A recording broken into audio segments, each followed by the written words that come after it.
We will continue to explore the certification framework, how to deliver, how to implement it, what are the problems and the challenges, and what is the capacity. So first, I will give the floor to Micah to give us a little of context of CRA, because where certifications meets the CRA. And then we will continue with more presentations and the panel. So Micah, please, yeah.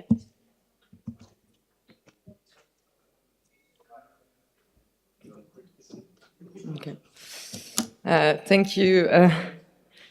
And now good afternoon, and I hope you won't be too bored to hear me speaking the whole day. But yeah, this topic I think should wake you up after lunch. The Cyber Resilience Act. So we already heard a bit about it this morning, and now I wanted to tell you a bit about how we see actually that the Cyber Resilience Act will reinforce the certification ecosystem and vice versa. So what are the bridges between the two? And the bridges are important. As you know, under the Cyber Resilience Act, manufacturers have to demonstrate how they meet cybersecurity requirements, and the Cyber Resilience Act has a very important scope. So all software products, hardware products, and also components placed separately on the market will be covered by the CRA. So it means that one of the key challenges we have in the implementation of the CRA, and one of our biggest milestones for this year, is to build the conformity assessment infrastructure for the CRA. And this is a task that we cannot achieve without the certification ecosystem. So, oops, I don't think, yeah, perfect. So I will present you a bit where we see that the CRA meets a certification, or certification meets CRA. So first of all, the CRA requires a small share of product categories to undergo third-party assessment.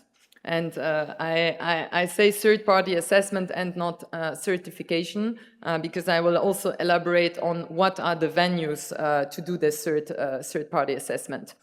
So under the CRA, we have a risk-based approach to conformity assessment, in the sense that only a limited number of product categories, around 25, if I'm not mistaken, are subject to stricter conformity assessment. So for the default category, the manufacturer has full flexibility in how to demonstrate conformity, so either self-assessment or third-party assessment. We sometimes say that the default category is 90% of the market, and the other so-called important and critical products are 10% of the market. Of course, this is more a visual representation that for most of the product categories, basically there is this flexibility. And so what happens for the 10%? For the 10%, we distinguish between important and critical products, and actually the distinction is there's a sub-distinction in the important products that is even more relevant, which is that for important products of so-called class 1, the manufacturer can choose between implementing a harmonized standard or going to third-party assessment. So this is also what was mentioned this morning, the obligation to cover the core functionality of the product with a harmonized standard. Otherwise, you have to go to third-party assessment. And for class 2, there is a mandatory third-party assessment. So this concerns, for instance, firewalls, tamper-resistant microprocessors, microcontrollers, hypervisors. And third-party conformity assessment is also an obligation for so-called critical products. And which product categories do you find in the critical products, and why are they different from the important products of class 2? It is because those are product categories that typically do today certification, so mostly under EUCC. And for those products, there is an empowerment foreseen also in the CRA to potentially have, where needed, mandatory certification. I stress potentially because, of course, this is conditioned also by a market analysis, and for now there's no intention to trigger that empowerment. But so it's important to understand that ultimately in the CRA we have 7 product categories that have to do mandatory third-party assessment. So this brings us to the question. I'm not sure how to change. Yeah, perfect. So this brings us to the question of what are the choices that I have to do third-party conformity assessment. And here again, it's important to understand that certification, and in the meaning of certification under the European framework, is one option that manufacturers might choose to demonstrate conformity with the CRA. So there is no obligation under the CRA to use a certification scheme. The idea of the CRA is, of course, also to leverage existing standards, existing security practices, existing certification practices of businesses to demonstrate conformity with the CRA, and not to add a compliance burden. But of course, there are certain obligation in demonstrating that you meet the requirements. So two main venues to demonstrate conformity. The venues that are available under the new legislative framework. So those of you that are familiar with EU product legislation, you have these modules. It's quite a weird language. But basically, to do third-party assessment under the new legislative framework, there are 2 possibilities in the CRA, which is either to do EU-type examination called Model B+C, and this is basically requires to certify the technical design of the product via an independent conformity assessment body. And the manufacturer has also then to ensure more via a self-assessment process that, of course, the security requirements are maintained and met during the production processes. So that's module B+C, so more a product certification approach in a way. And the other route under the new legislative framework is to rather certify your quality system. So to rather look at the processes, so the processes that the manufacturer has in place to ensure that the product meets the essential requirements will be certified. So the processes that need, of course, to cover the design, development, and production process phase. So typically, this Module H, and maybe during the panel there will also be further discussion, has triggered quite a lot of interest from manufacturers, because it might enable you to demonstrate conformity for several products, or also to have a more agile way of demonstrating conformity for software products, for instance, that undergo frequent changes. So these conformity assessment procedures are defined in CRA in Annex 8, and will need to be further specified. And I will also speak about that a bit later.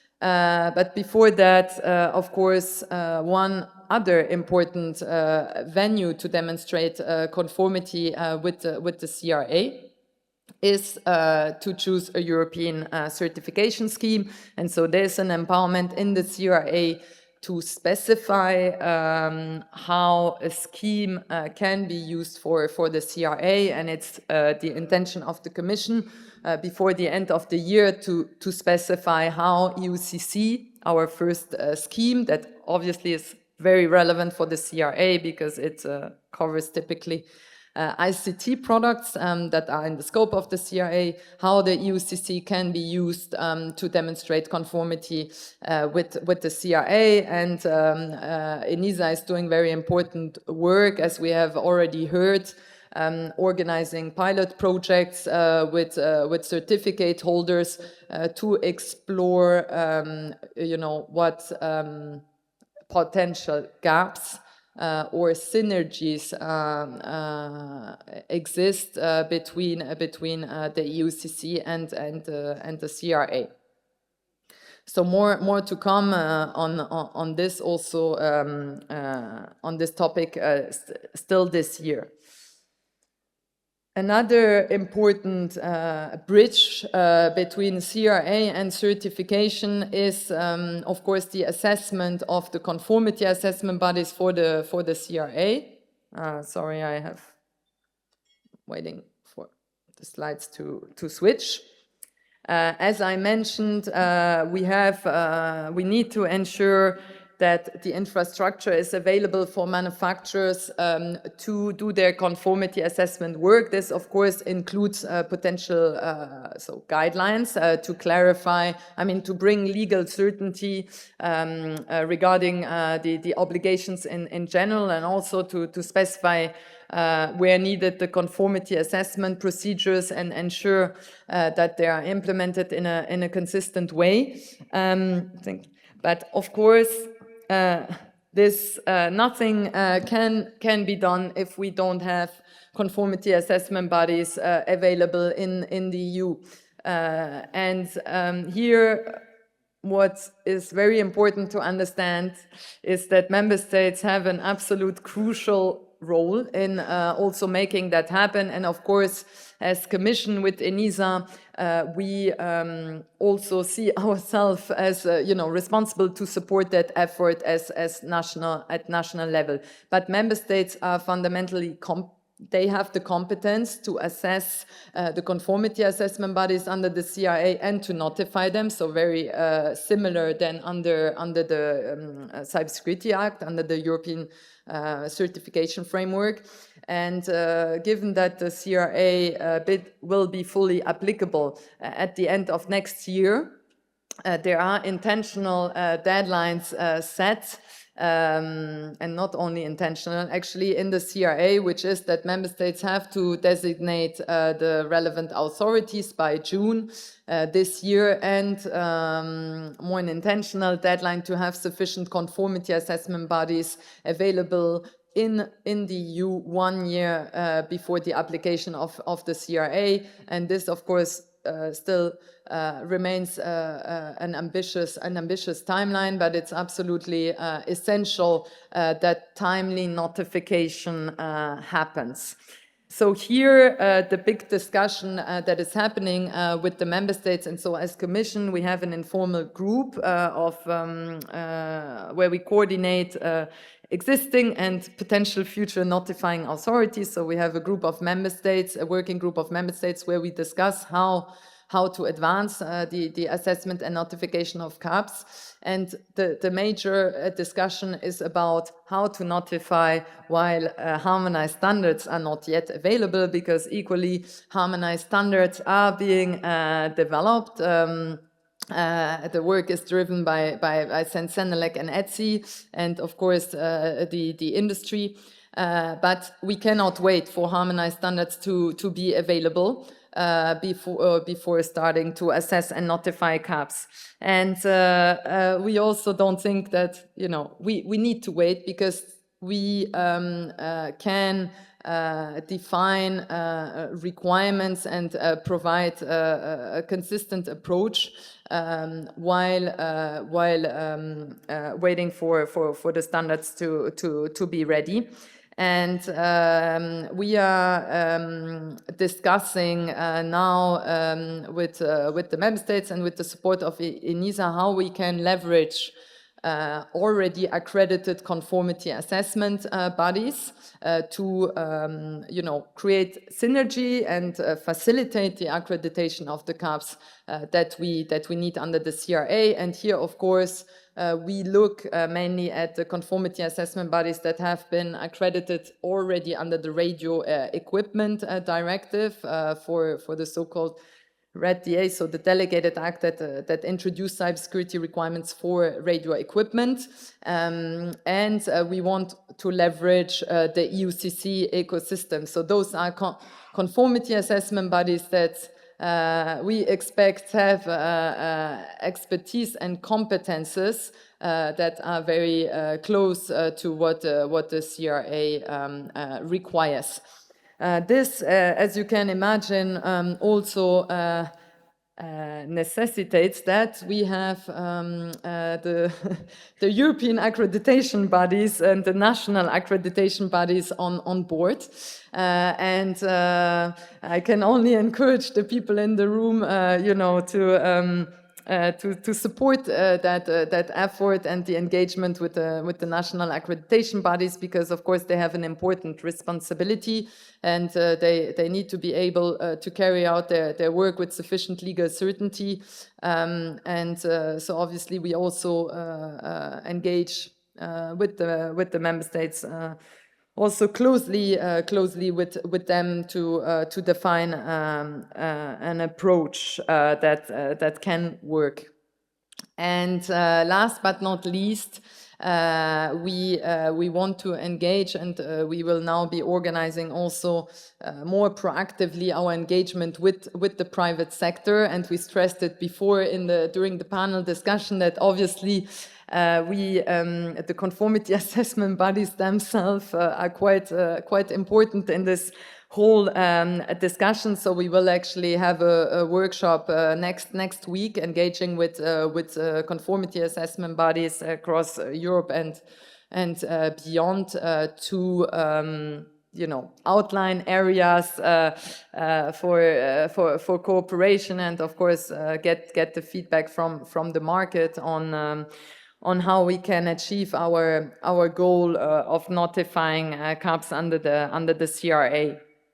And in the future, also this engagement with CAPs will be more structured. It is foreseen that there will be also a working group of conformity assessment bodies under the CRA. And the conformity assessment bodies have also a role in ensuring that there is a consistent practice in terms of testing, evaluating products. So beyond, of course, standards that are available.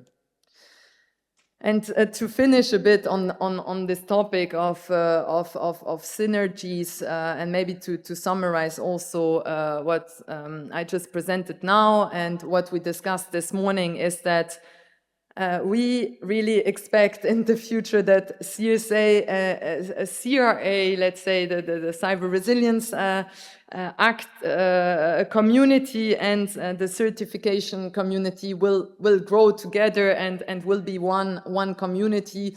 As I mentioned, the expertise of the certification community is needed for the CRA. There's a lot we can draw from the experience. Of course, not everything has to be EUCC, but there are certain discussions that are happening in the certification that can also shed light on areas for guidance for the CRA, aspects that need to be addressed to support conformity assessment under the CRA.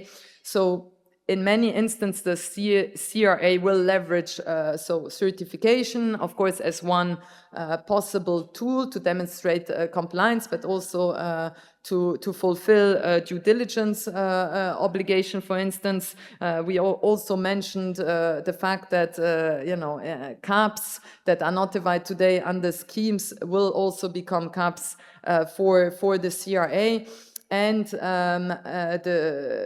in the future, future certification schemes, we mentioned it on the panel, will be more aligned with the CRA. Will really need to take the CRA into account in terms of the security requirements, how they can be used to demonstrate compliance with the CRA.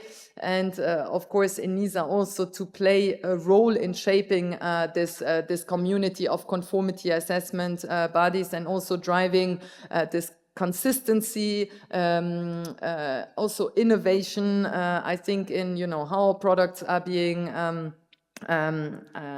tested, how assurance continuity is being ensured. So there is a big discussion also for software products that are very agile products, and how you can actually maintain this assurance continuity and trust over time. And last but not least, of course, also at the level of member states authorities, cooperation between the NCCAs that are responsible for supervising certification and the market surveillance authorities in the CRA.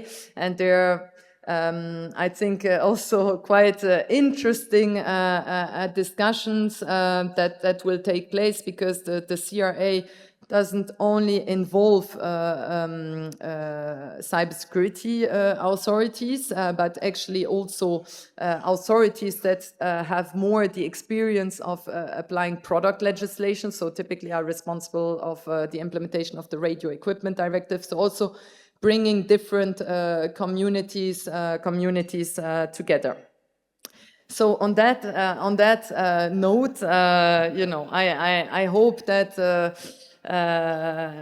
the message is clear, that CRA should also next year be much more prominent, I think, on the agenda of the certification conference, because in the end we are really moving towards one conformity assessment ecosystem in the EU, supporting many legislations.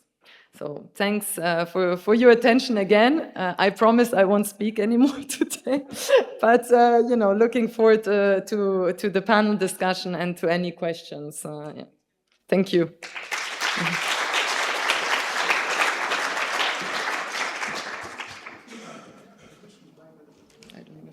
Yes, we will take any questions after in the panel. And so before the panel, I will give a short overview of the digital identity wallet framework, where we stand now. It is a presentation about the wallet, so we didn't yet move to the panel.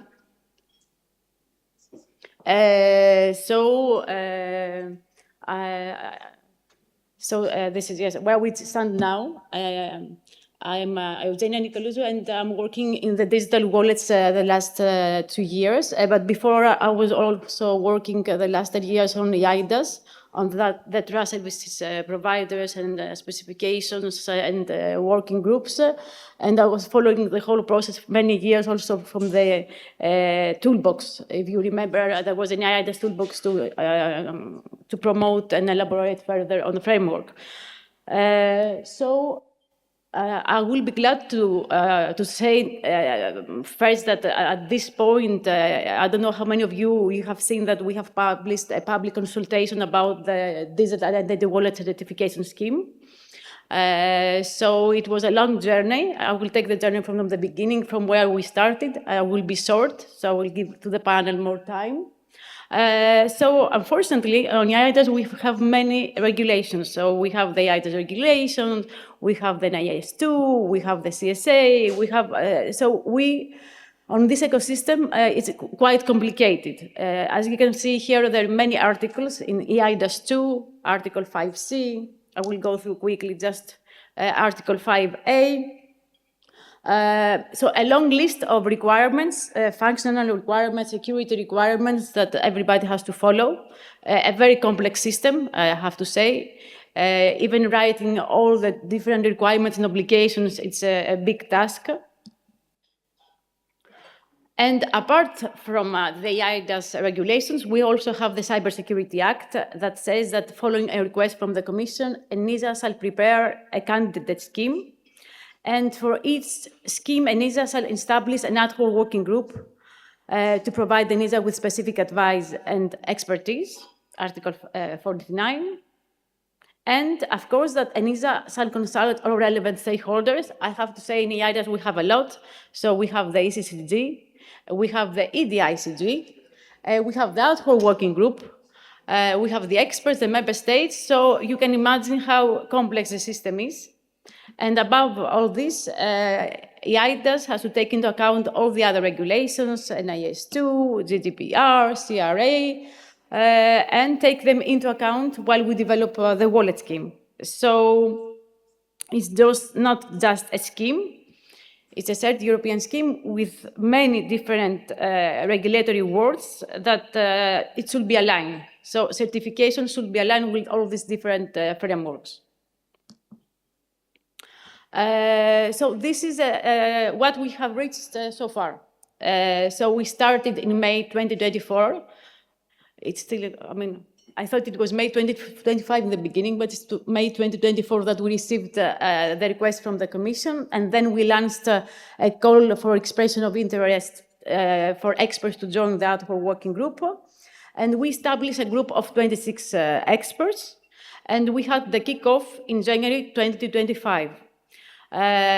So if we take out the different overheads, you can see that until 1st of April, that the scheme was submitted for public consultation, it took us 1 year and 2 months, 3 months. So we have to say we're fast.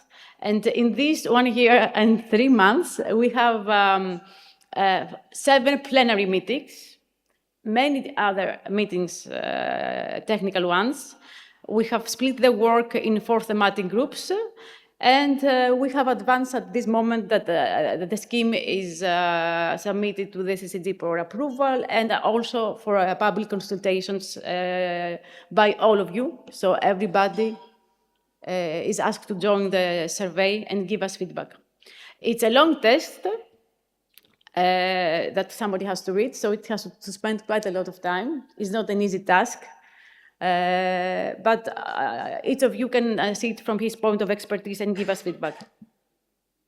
So I will go through very quickly on the scheme. So we have a complex system.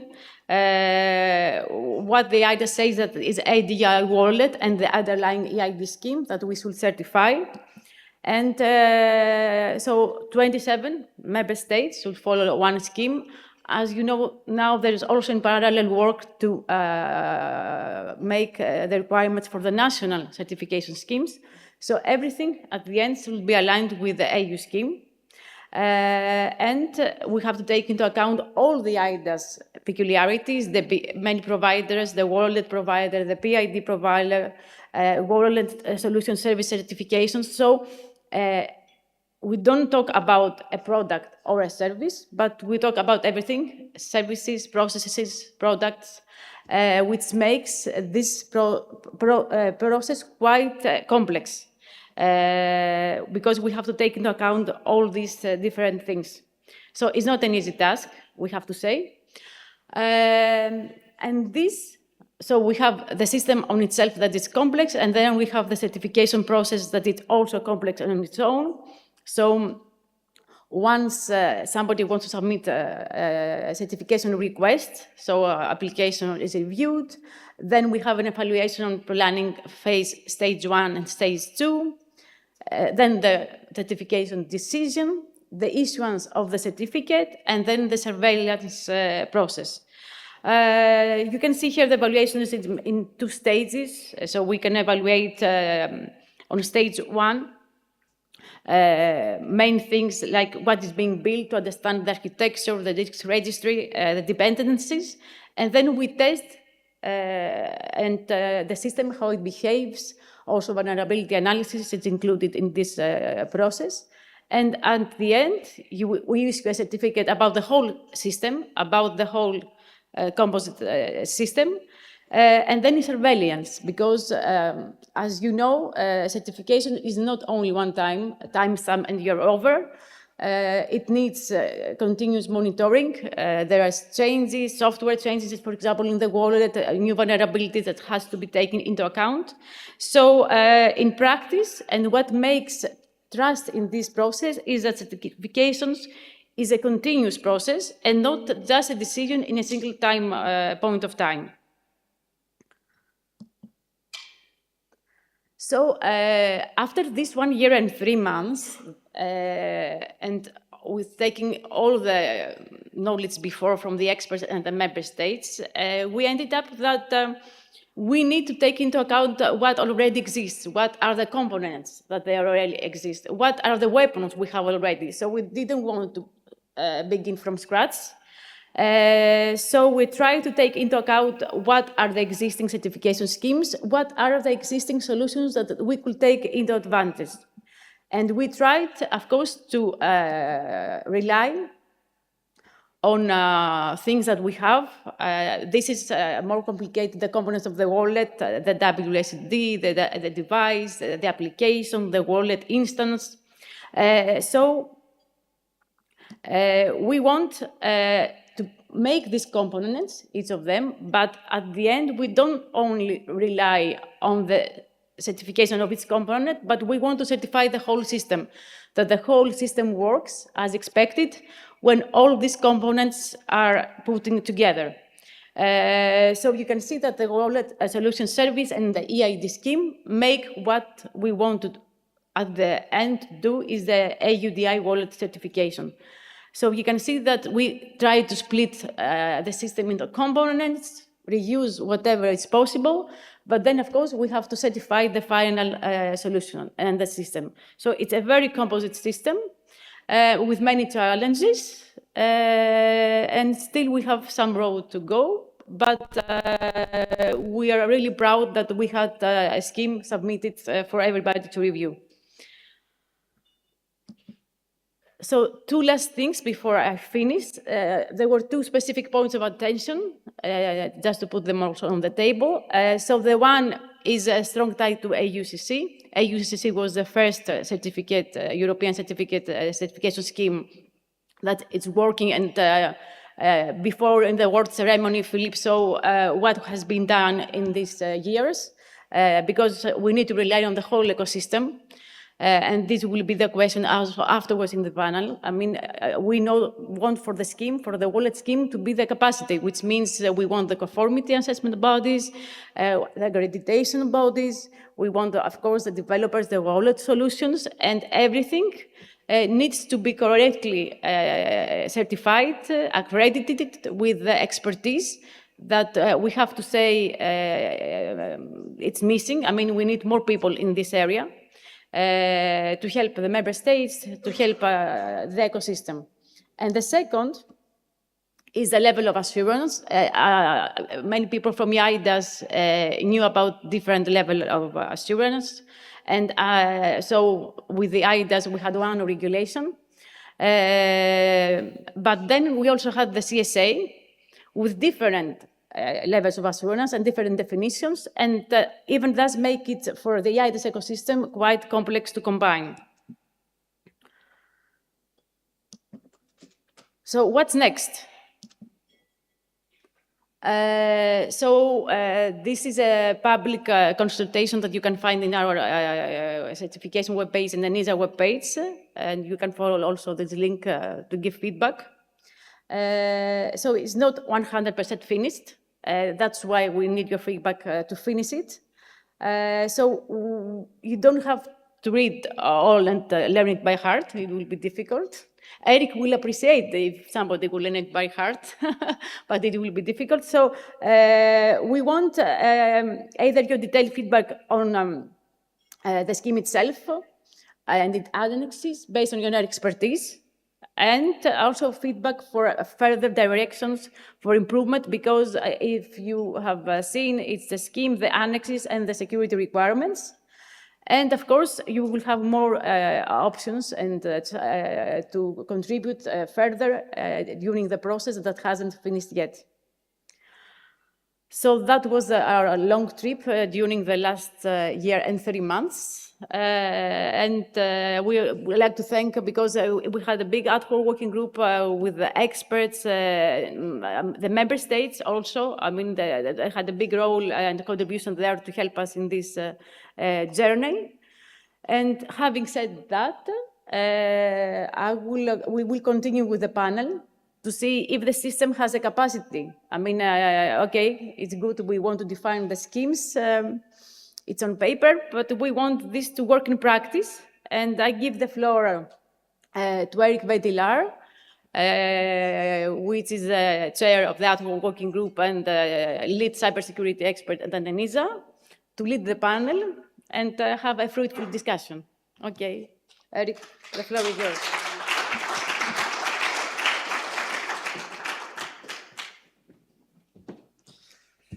Right, thank you, Evgenia. All right, so we're going to have a panel on, actually mostly on the CRA. We'll talk a little bit also about the wallet. So in addition to working on the schemes as well, I'm also leading a bit some work on the conformity assessment at ENISA, so that's why I am also involved in things related to the CRA. So, because basically conformity assessment goes beyond just certification. The formal definition from the ISO 17000 is that conformity assessment is a demonstration that specified requirements are met. It's fairly wide. You have many opportunities whenever you work in particular around regulation to demonstrate that specified requirements are met. So that means that this happens a lot of times. So for instance, if you look at it on CRA, a lot of people focus on Module B, Module H, whatever has to be done by a third party. But when you do Module A, which is the self-assessment, it's also a conformity assessment. A lot of people tend to forget this, that there also needs to be a demonstration that the requirements are met when you actually don't use a third party. So here, the focus here would be, for the panel, would be on the CABs, the ecosystem of actually the third parties that deal with the certification. So the idea is that these people also have to go through their own certification, which in this particular case is called differently as accreditation. It means that they have to demonstrate that they have the competence, that they are impartial in doing their job, so that they can actually really do it. So, as we've seen previously with Micah, the regulation introduces some deadlines that are interesting. They have a tendency to put them in December 2026, both in CRA for the availability of CABs and in EIDAS for the availability of certified wallets. In both cases, I think that the challenges are interesting. So it raises a question here about what we can do. And so we'll have a panel with people, representatives from CABs and from national cybersecurity certification authorities, the NCCAs. So in this panel, so we'll first have Christine online. So I don't know if Christine's connected at the moment. Yes? Okay, so while Christine is getting, yeah. Hello. Hello, everyone. I'm so sorry. Okay, so we have Christine online, so we'll just make sure that we can also have her on the screen. Oh, thank you. Hi, Christine. And we in the room, we also have Xenia from the local NCCA, and also Richard and Nikos. Please come, join me on the stage.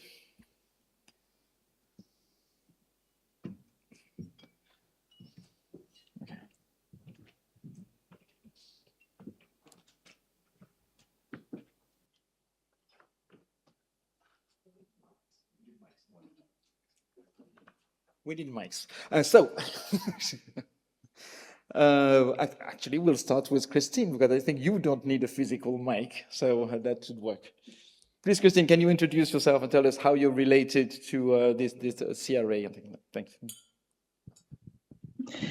Thank you very much. So, hello everyone. My name is Christine Hartung-Kümmerling. I'm head of division for authorization and supervision of conformity assessment bodies at the Federal Office for Information Security, also known as in Germany. And my team is part of the Supervising National Certification Authority, CCA, in Germany, and we are responsible for the cybersecurity. With the Cyber Resilience Act, we also have the responsibility of being the notifying authority for the resilience in Germany. So, in both capacities, my team and I, we are Sorry, responsible Christine, for the notification of conformity assessment bodies. Sorry, Christine, I don't know if you're talking away from your mic. At least in the room, the sound was not very good. Or if you have activated something in your computer that there was a lot up and downs in your introduction. If you can check it, so we're okay in the next. Okay.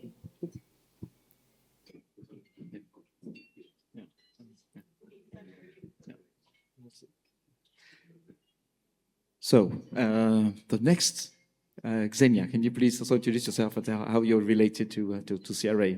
Yes, of course. Thank you, Eric, for the invitation to speak to the panel. If I can take just a moment, I would like to thank everyone on behalf of the Cyprus Presidency and the Digital Security Authority for being here today. And I hope you enjoy your stay for those you are attending also the other events during this week. So my name is Xenia Kyriakidou. I'm speaking today under two capacities. The first one is the head of the National Cybersecurity Certification Authority of Cyprus, which it has been appointed as the notifying and also the market surveillance authority for CRA, and also as the vice chair of the ADCO committee CRA, which I think we can discuss a bit later on what we actually, it's their purpose. Thank you. All right, thank you. So you are central to CRA here. All right. Richard. Thank you. My name is Richard Skald. I represent, I'm here on two affiliations today. The first one, I'm speaking on behalf of the TIC Council. Of course, in this industry, it's well known, testing, inspection, certification. It's an industry organization based in Brussels, which has a wide range of members that consist of testing labs, certification bodies, and that, again, are preparing themselves to not just become notified bodies for the CRA, but also build the right capacity. My other affiliation is I'm Cybersecurity Advocacy Manager in the Global Cybersecurity Office at TÜV Süd, and I will hand over to Nikos. Thank you. Shall I? Yeah, sure. And I'm Nikos Malidis. I'm honored to represent what we would call the EIDAS world here from the CAP point of view. So I'm a director of ICT certifications in a Greek conformity assessment body, private sector one.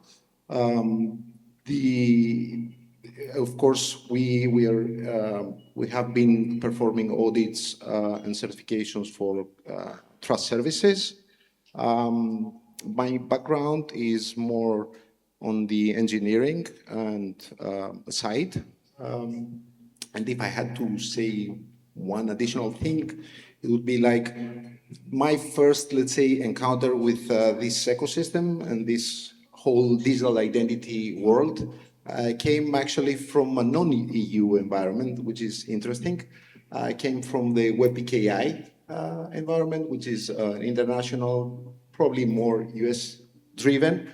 That kind of gave me the opportunity to keep more, let's say, a wider view in things.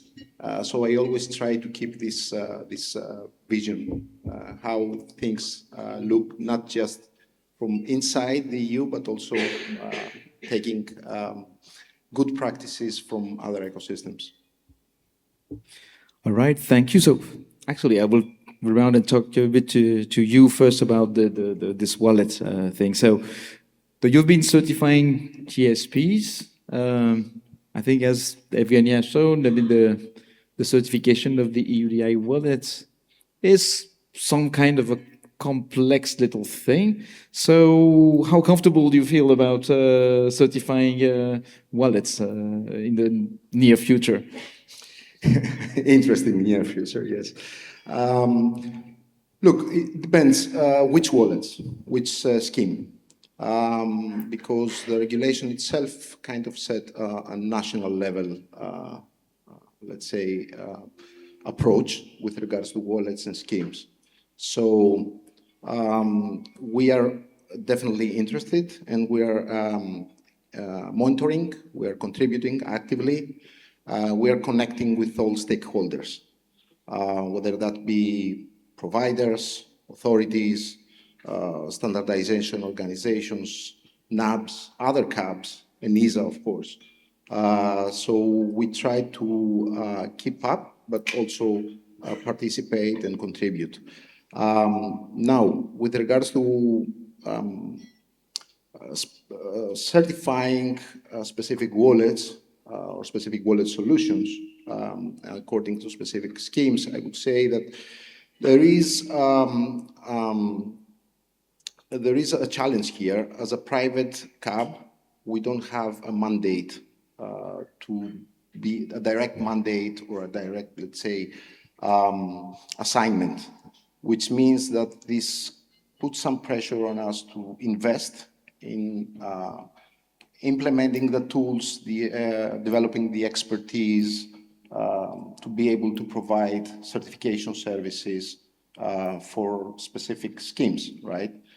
Without necessarily being able to say for sure that we will have a large market, because it's going to be maybe one specific country. And it is a little bit of a fragmented market at this point. For example, and with some hurdles, of course, we try to work our way around them. But just to give you one example, and maybe I'll pass over to the next colleagues here. If we take Greece, Greece is where I come from.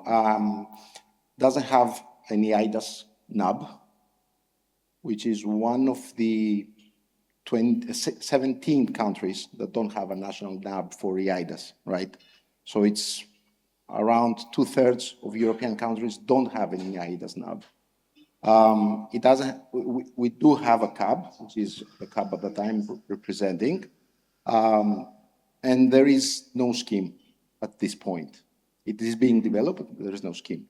So at the end of the day, as long as there are clear requirements that we can evaluate against, we will be able to deliver. But we're kind of waiting for those.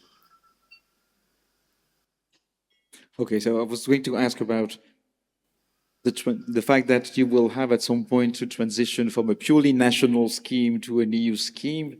It almost sounds like it's a bit too early to ask the question, but so is this something that worries you a bit? Also, the fact that the ecosystem is not going to be stable immediately? Or? It does, but we can complain all day long. We just need to find solutions. So I welcome any harmonization initiative, for example, the European scheme. The timeline is an issue. We need to be careful with how this aligns with schemes that are being developed already by member states. But we welcome this. It will remove fragmentation. All right, thank you. So, I mean, the fact that you will have at some point to transition from a purely national scheme to an EU scheme, it's almost sounds like it's a bit too early to ask the question, but I so how is this something that worries you a bit? Also, the fact that the ecosystem is not going to be stable immediately? Or? It does, but we can complain all day long. We just need to find solutions. Actually, I mean, when we talk about the EUDI wallet, it looks like we're only talking about wallets, but in reality, as you saw from the slides from Evgenia, we'll rely on other schemes, for instance, EUCC. So I have a question for Christine. What about the certification of the components, the WSCDs, the WSCA, the things that are related to basically the cryptography of the wallet? Are you ready to certify these? The clear answer is yes, and I hope you can hear me. I think it's better now. Maybe you can confirm. Okay, so I'm moving closer to mic settings, and I hope this will work out. So yes, from the certification side of things, we are full steam ahead in order to get ready for the certification, and we're looking at different sorts of certification as we've seen in the slide before. So for the WSCE Ayia 1.5, we're looking at UCC certification for sure, but for the WSCA, the application side of things at Ayia 3, we are planning on using our national certification scheme, the BSZ, our fixed time cybersecurity certification scheme, which will put things on 2 different lanes in different divisions and our certification body in order to move things along as quickly as we can. All right, so thank you. So okay, so you're basically optimizing already. So that's good to know here. So maybe a follow-up question for Xenia. So you're still setting up for EUCC. So for you, what does it mean? So are you interacting with the authority in charge of the wallet to see how they will deal with this certification of the components? How do you deal with that? Yes, actually, in Cyprus, the responsible authority is the Ministry of Innovation. So, from what we know is that they have already searched for their available options. So, either to develop their own national scheme, or either to take another scheme from another country. Now, to the point of certification. In terms of the NCCA and high-level certification, currently, actually, we are not ready to certify as NCCA. So the idea was to proceed with prior delegation to some private cap. Yeah, but at least until now, we are not aware what will be and how exactly the ministry will proceed with the wallet. All right, thank you. So, I think on the wallet, you'll still hear about it next year, most likely, but hopefully we'll be in a more advanced state here. But this is something where we still have a lot of work to be done. Now, maybe moving to the CRA. So as we see, we can also use EUCC. There are other mechanisms. So Christine, how do you see that happening? I mean, from Germany. I mean, from the for the camps in Germany, maybe using EUCC, maybe of course, but also all the other mechanisms as well from the camps. Sorry, can you rephrase the question? Sorry, no, so it's just about how do you see when we, on the CRA, what mechanisms will you use? I mean, maybe the presumption of conformity with the UCC, but also Module B, Module H. What are you planning to do? Yeah.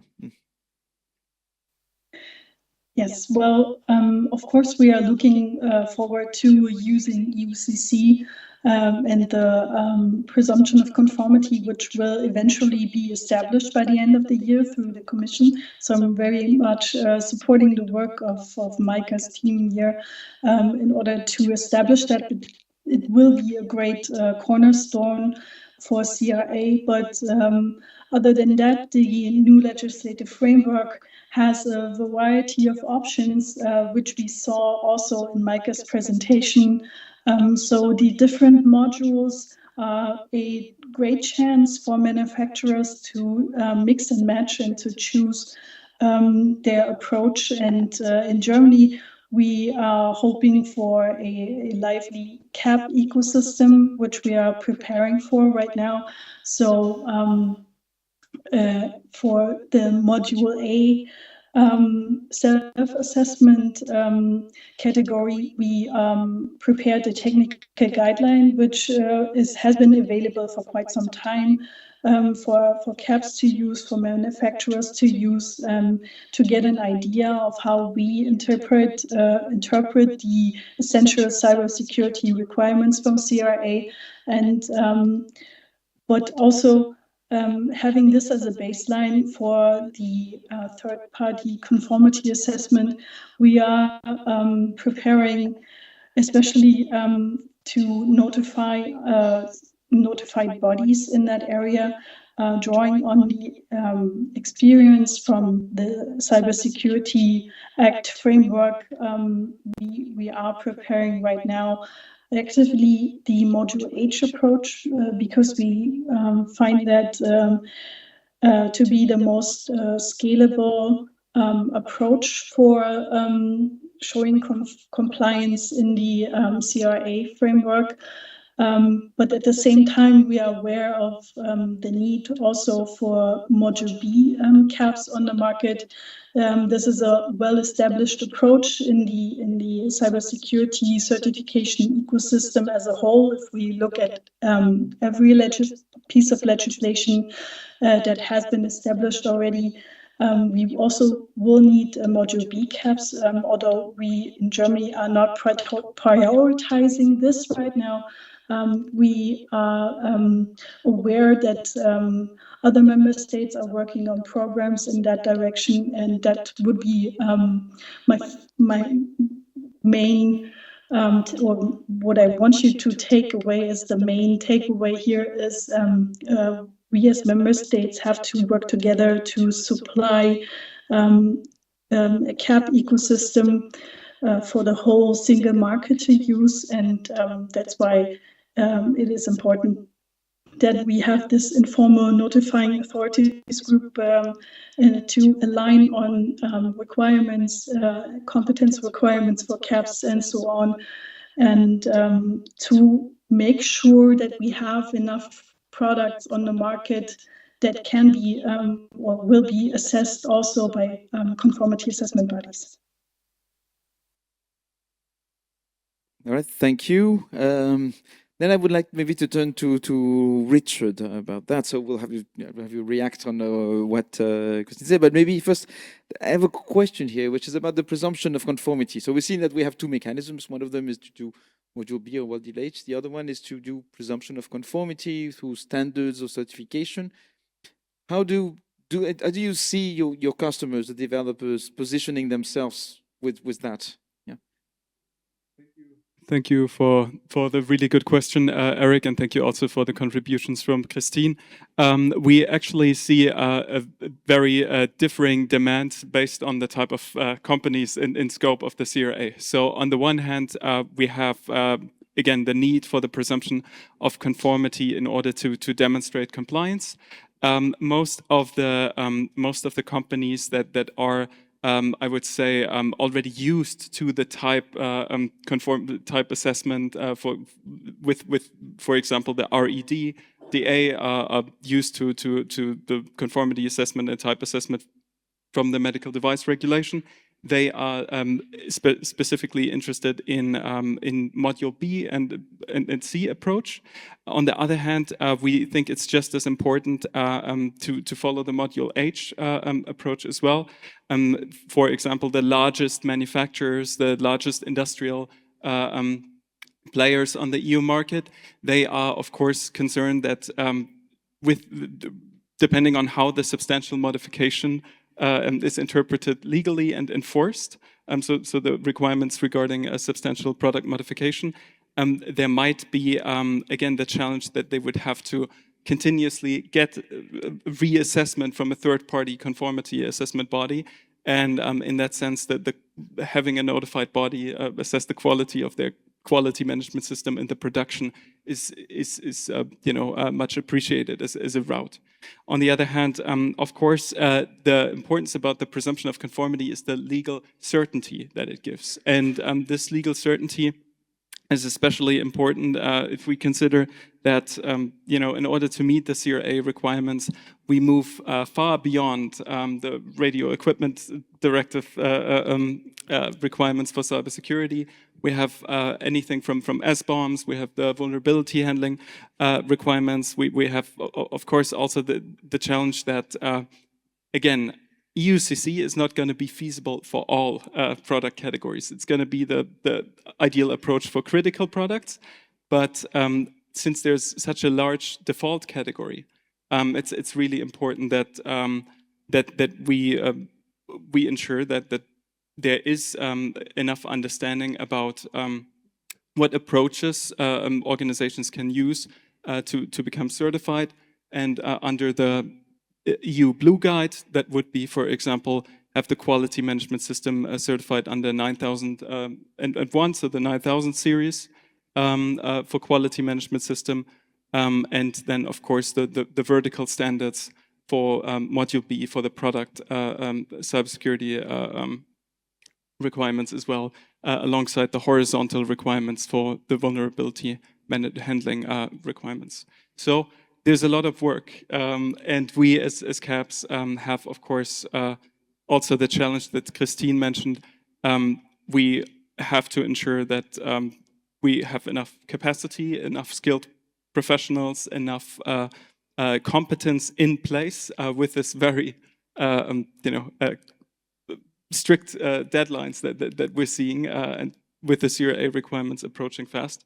So what's really important in our point of view is to make clear, to reference what Steffen Zimmermann was from VDMA was saying earlier, the TIC industry is concerned about quality. We're not here to just rubber stamp the products. And because we want to make sure that we get this right, it requires a lot of investment and a lot of support from the ecosystem. So we appreciate the opportunity to engage with ENISA and the European Commission to work on, again, in an informal manner first, and then once we are notified in the notified body context.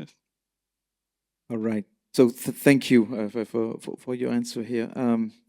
Now, the thing is that also because we have to get enough notified bodies by the end of the year, we know that the harmonized standards will not be around at that time. So it means that there is some work to be done, because at first we'll have to be doing some assessments without the support of the harmonized standards, and then of course moving to the harmonized standards. So maybe from the CAB's viewpoint, first, is that a challenge? What does it change in the assessment to have or not have a harmonized standard?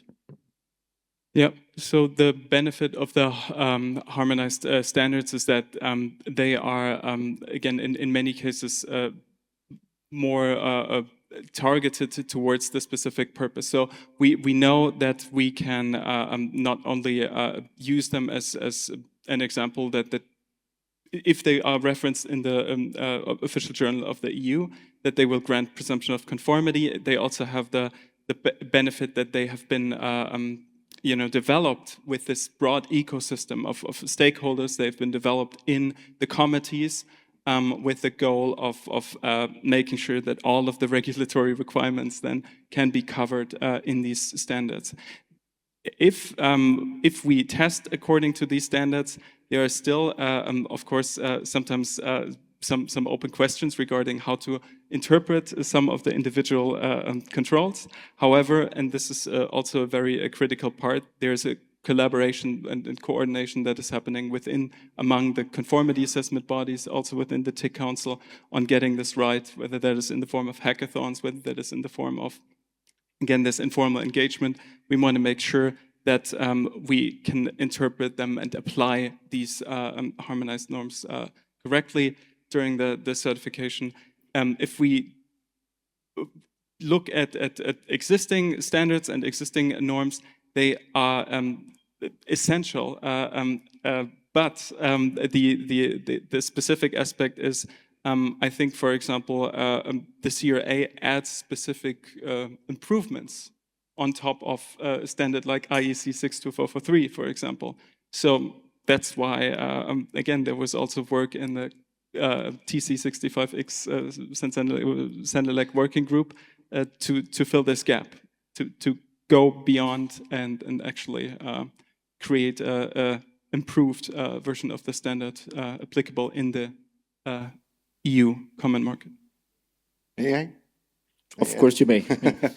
I think to this point, harmonized, non-harmonized standards, as long as they are auditable, we can always audit them, right? The harmonized helps us a lot because it provides incentive, especially to the cab market, so that you say, okay, I take one accreditation on this area, on this specific regulation or standard or what have you, and then there's a single market that I can address, right? So it makes sense. And the second part, for me, the second benefit is that when we're talking about harmonized standards, typically we're talking about more mature standards than in non-harmonized cases, right? So both of these are benefits that should not be, let's say, overlooked. All right, thanks. Yeah, we'll have to make instant mature standards, but that's now maybe I will go turn to Xenia. So you're a notifying authority. So how does this happen? How does it work to get actually a cab notified for this? And do you have, let's say, some interest? Do you see some interest from the community in Cyprus?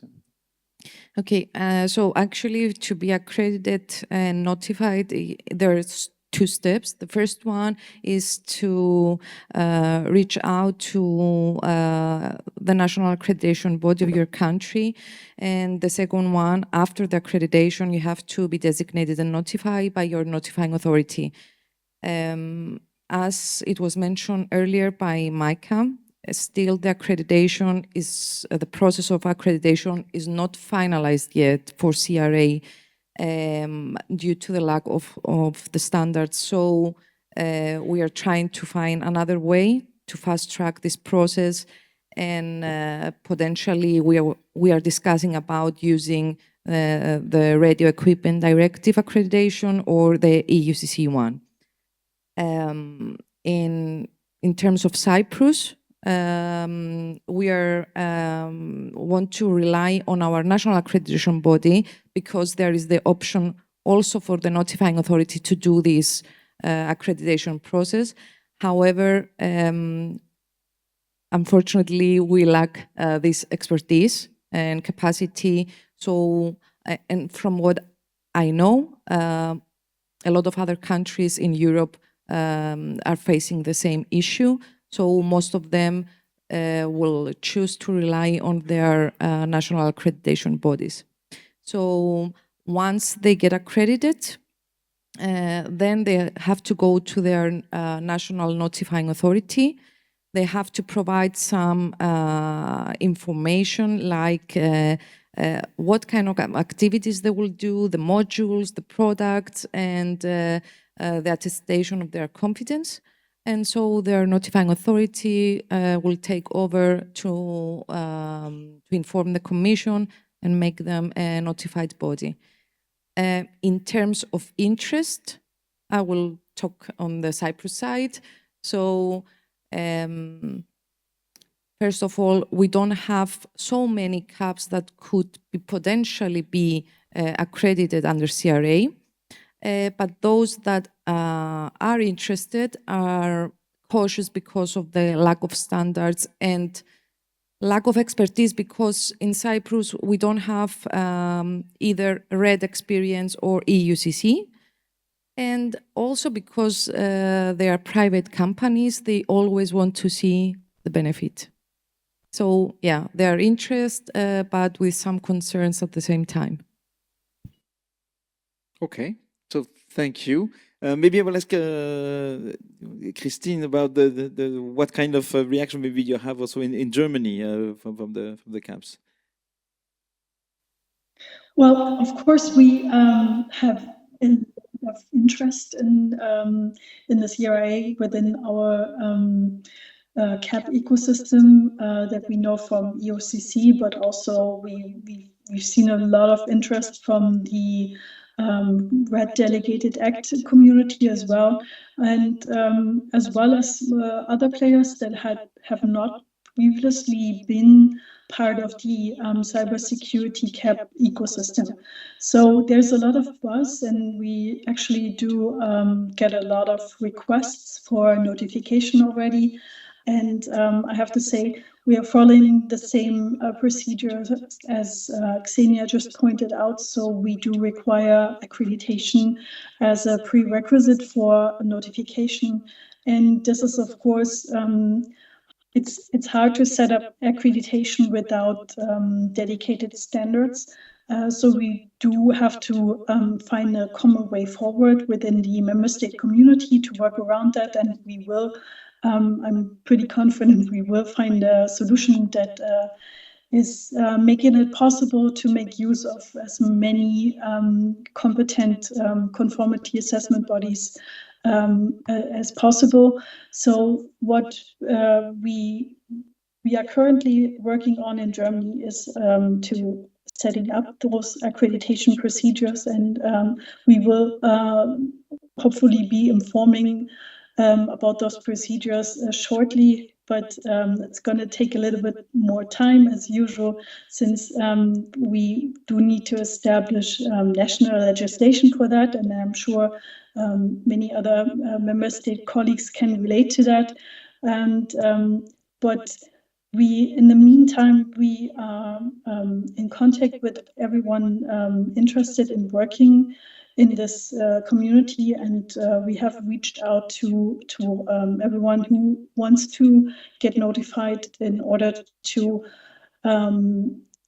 get in touch with the needs of the market, especially the conformity assessment body market, in order to make sure that their needs are seen, and we can make sure to meet them in a way that is allowing us to setting up a ecosystem in the EU that is a consistent one for the horizontal cybersecurity topic, because I think it's very important to think of the CRA as this horizontal topic that is touching upon many legislations, as we've seen in many presentations today already. So therefore, we have to make sure that whatever we come up with and whatever we allow to happen next is consistent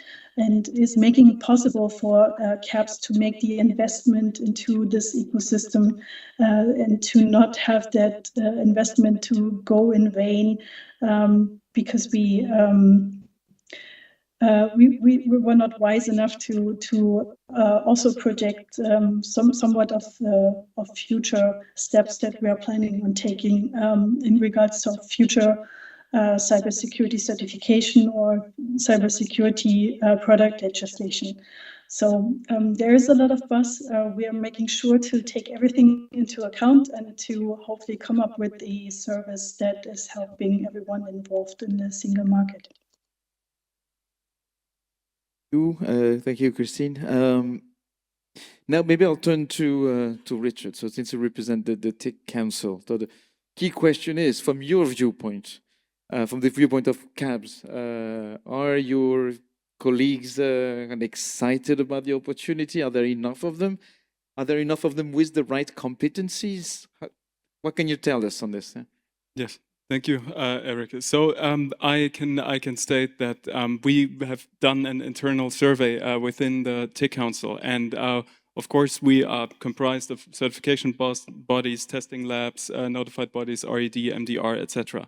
And the majority of our members are not just globally active. We are also have 2/3 of our members are planning to have by the end of this year more than 50 dedicated cybersecurity experts that will also be working specifically on helping deliver services in the context of either conformity assessment according to module B and C, according to module H, and also ensuring that especially the larger tech companies can also help actually some companies deliver or demonstrate their compliance and conformity with the default category, because not everyone is going to have the technical capabilities and competence to use module A.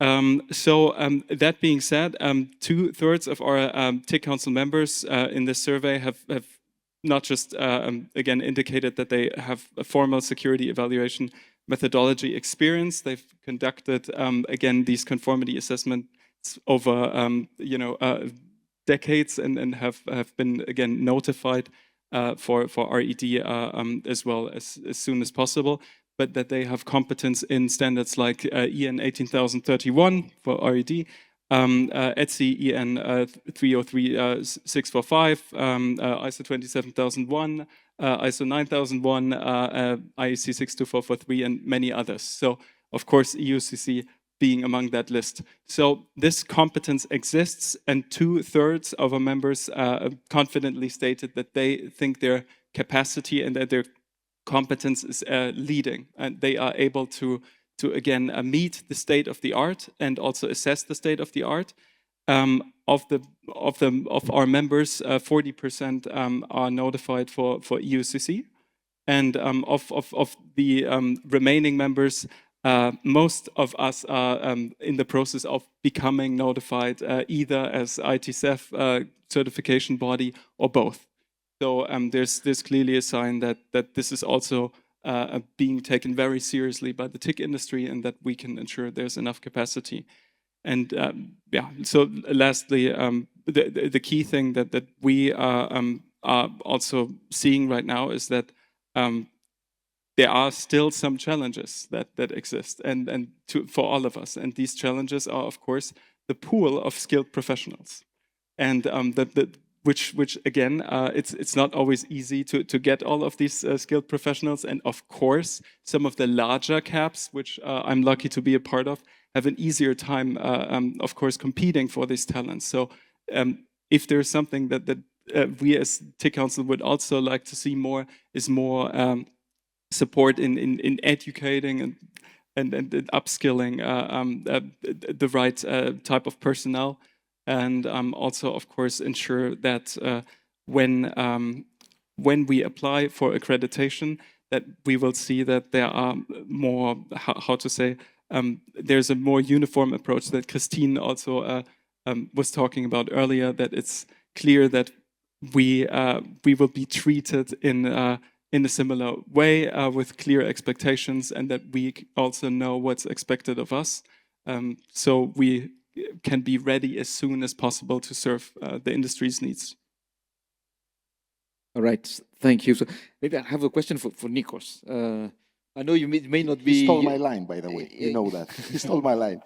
Because I was ready to say that we do fight for the same human resources at the end of the day, for the same experts, because of this surge, of this boom, as you called it in your topic, of regulations and standards, providers, CABs, NABs, authorities, everyone needs experts, right? So we're fighting for these same resources. And I agree, it's rather a game for bigger CABs than smaller ones. And not just CABs, but also providers and so on and so forth. Okay, so Okay, well, no, that's fine. I mean, I try to do my job. I mean, I go every year to 1 or 2 schools and talk about conformity assessment, try to get enthusiastic students, and usually I get 1, the good years. So it's not that easy to convince people to go into that job, especially when they're young. They want to do other things. Takes a while to know that this is an interesting thing as well. So maybe we need to do a little bit more in terms of talking to also the universities and whatever. So yeah, we can. Yeah. Exactly, and one point I want to add, and now that the job market, and especially entry-level jobs, are under pressure, not just because of AI, but for many reasons, I can just recommend that again, standards becoming, like taking courses, going to an academy and becoming accredited is a very valuable way to raise your profile and make it possible as to again get better job opportunities, because the competence is needed. Okay, so maybe to conclude on this thing on CABs, I would have one question, I mean, for all of you, whoever wants to answer, which is, how can we help? We being ENISA, the Commission, I mean, how can we support you in doing this? What do you want from us? And yeah, don't be shy. Yeah? It's the time to ask in public, so that anyone. You're already helping, but I don't know. A European scheme yesterday would be nice. Other than that, I feel that there has to be some. I'm not sure this is ENISA's job to do, but there has to be some agility, some flexibility in the sense that if we are to succeed the timelines that we are required to accomplish, there has to be some kind of using or grandfathering existing tools, accreditations, et cetera, et cetera. For example, 403-1 for the accreditation could be used, and maybe with an extension for the wallets, right? The other part that I would add, and I'm pretty sure I will be blamed for that, is use of AI tools. At some point, I feel that organized, structured, very, let's say, guided use of AI tools is going to be required if we want to scale the audit business, because we are fighting this war with old tools at this point. It doesn't scale. So at some point, we need to embrace that. AI tools. Huh? Certified tools. Yeah, so this one we're here anyway. I mean, AI these days is happening to be a hot topic, actually from the news as well. But anyway, it's not going to go away even when it will not be hot. So yes, we definitely need to do that. So we'll get to. Anybody else? I know, Christine, do you want to ask for something? Or yeah. Of course, I always have to say something. So actually what you're doing, or what you have done in the CRA conformity assessment bubble is actually great work, and it helps a lot in order to get a structured view on the cybersecurity landscape, because each and every member state and each and every CAB has a very specific view on this landscape, and it's very valuable to have a dedicated agency in place that helps us to see the other side of things and to get a 360 view on this topic, and to help to get a different view when it's needed. So that's actually very valuable work, and we've been collaborating time and time and again, and I really appreciate that. And I would love to see that work continued. So thank you for that, dear ENISA colleagues. So thank you. So maybe just before we close, I would like to talk a little bit about the developers and the rest of the ecosystem. Maybe Xenia, because you have this role in the ADCO. Can you tell us also what it consists of and how it relates to the conformity assessment? Yeah, sure.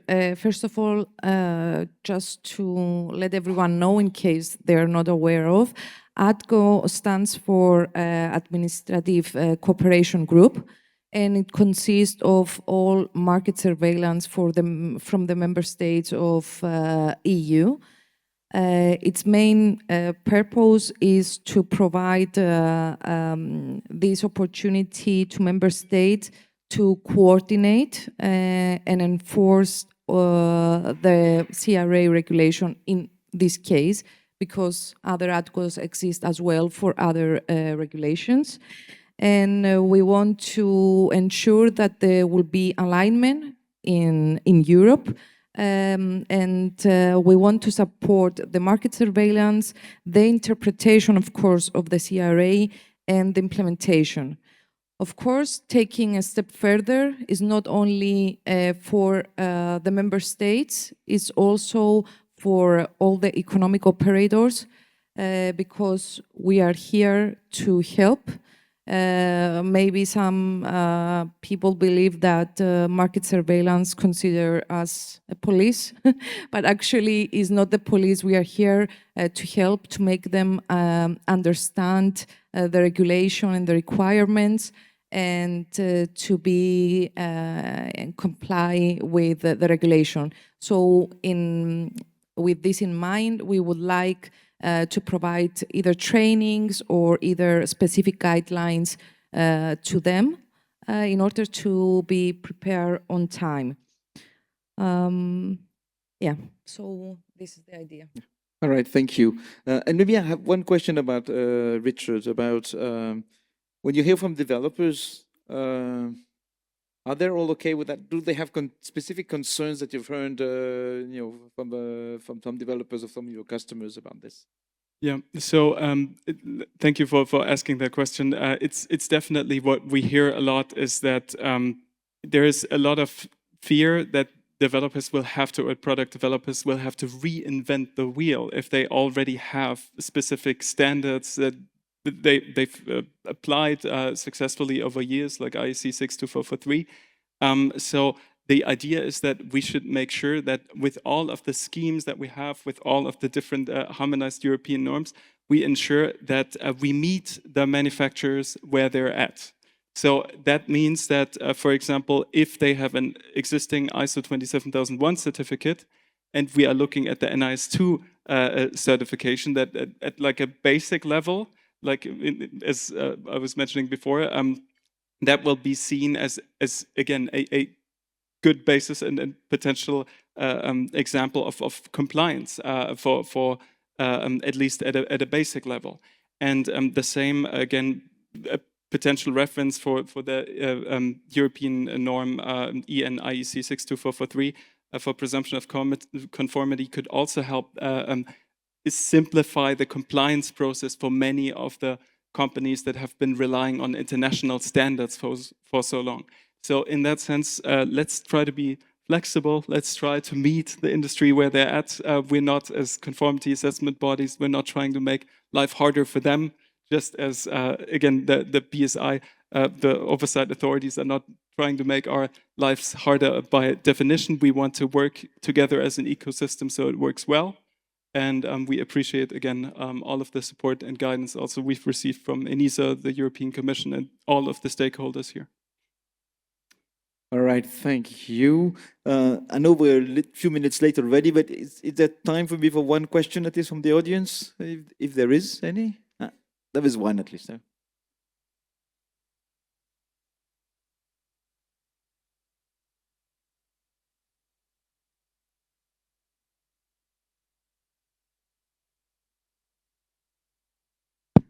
Yes, thank you. To Christine, can you hear me? Sorry? Yes, I can. Yeah. Very good. So here's Steffen from VDMA. We know each other. So you mentioned that the BSI will not work on the procedures for accreditation of bodies for Module B. So given that, you also mentioned that you are aware of other member states that work on the procedures for Module B. Could you share which member states these are? At this point, I'm not sure if this is something we can talk about openly. I did not check with the other member states. I'm so sorry, but you know how to get in touch with me.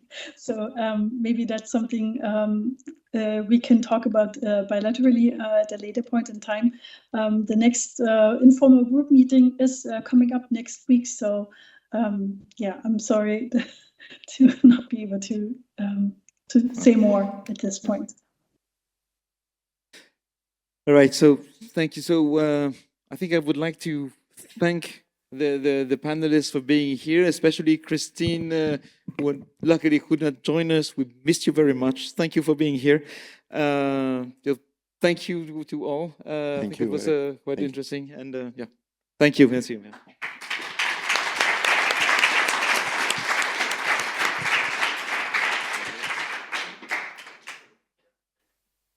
Okay, thanks a lot, Eric, and the panelists.